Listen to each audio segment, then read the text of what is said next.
Hey y'all, welcome back to my channel. Today we're putting together my March TBR, and as with February, I'm going into the month with a list of a couple of things I know I'll be getting to, and a few things that I'm hopeful I'll be able to get to in the month.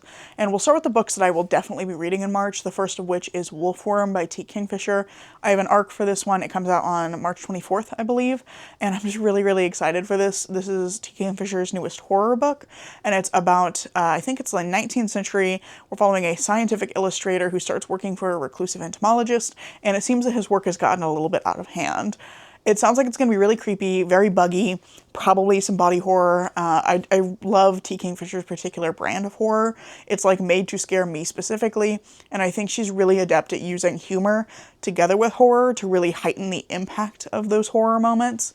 So I'm really excited for this one and looking forward to when this one is out and more people can read it on the 24th. After I finish Wolfworm, I'm also definitely going to be reading The Women by Kristen Hanna. This is the next pick for my workbook club, and it's not typically what I would pick up for myself. I don't really read a lot of historical fiction. I read some, but I particularly am not terribly interested in historical fiction set around wars past like the American Revolution. That's where my interest kind of cuts off. So this one's about the Vietnam War and about several women who are tied to the Vietnam War in various different ways. And that's all I really know about it. I'm hopeful that I'll end up liking it because I have been pleasantly surprised by some of our other picks. But again, this is just not normally my cup of tea, so we'll just have to see how that one goes, but I will definitely be reading it in March. So aside from those couple of things I know I will be reading, I also have a couple of books I'm carrying over from February. So I have Cloven Country by Jeremy Hart, which is a nonfiction about, basically about how folklore about the devil interacts with place names in the English countryside. I'm really finding this to be an interesting exploration of folklore and how things get named and why names change and how folklore changes over time. Really enjoying it. I'm not very far in. I think I'm like 20 pages in or something, but it is really interesting, and I'm excited to carry this one over into March. And I'm also excited to carry over An Alchemy of Masks and Mirrors by Curtis Craddock.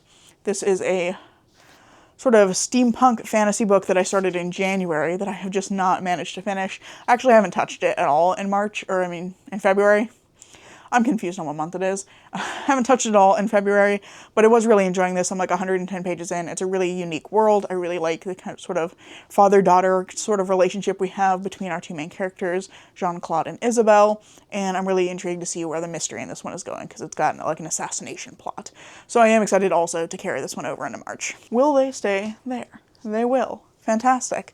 My last carryover is an audiobook because I am trying to read one audiobook per quarter, and I started Vagabond by Tim Curry back in January, but I didn't manage to finish it because my library loan ended, so I'm waiting for my loan to come back around, and it looks like I'm second in line, so I should be getting it soon.